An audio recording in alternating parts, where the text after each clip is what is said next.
Karibu tusome Biblia.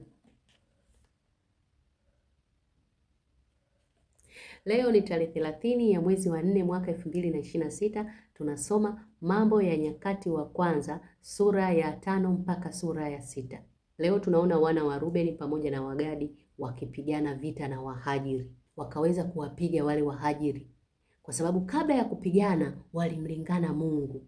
Yaani walimuomba Mungu aweze kuwasaidia na Mungu akawasaidia. Kwa hiyo vile vita wakati wanapigana, vita vilikuwa ni vya Mungu. Mungu mwenyewe aliingilia kati.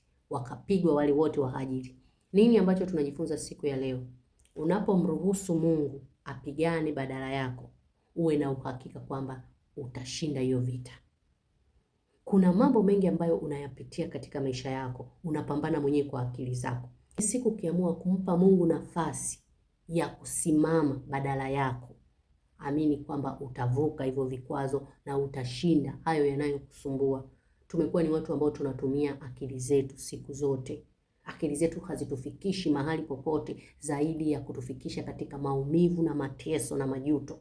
Kwa hiyo amua siku ya leo kwamba Mungu, nitakupa nafasi ya kwanza kwenye maisha yangu. Nitakupa nafasi ya kwanza kwenye maamuzi yangu, kwenye familia yangu, kwenye kazi yangu, kwenye kila kitu ambacho ninakihitaji kwenye maisha yangu. Tunampaje Mungu nafasi ya kwanza? Ni kwa kumruhusu Roho wake Mtakatifu atutangulie katika kila hatua kwenye maisha yetu.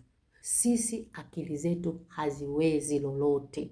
Ni swala la wewe kushuka na kumwambia Mungu, mimi siwezi. Bila msaada wako mimi siwezi. Kwa hiyo unapomwambia hivyo, manake unamruhusu Roho wake Mtakatifu afanye kazi yake.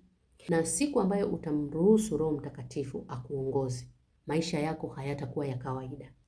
Tunateseka, tunapata shida, tunapata stresi.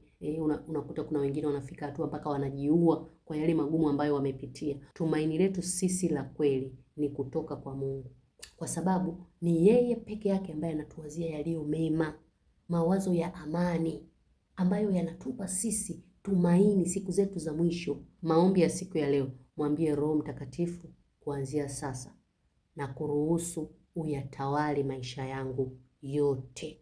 Hongera sana, tumemaliza mwezi huu wa 4. Utukufu kwa Mungu. Nikutakie siku njema, tukutane kesho.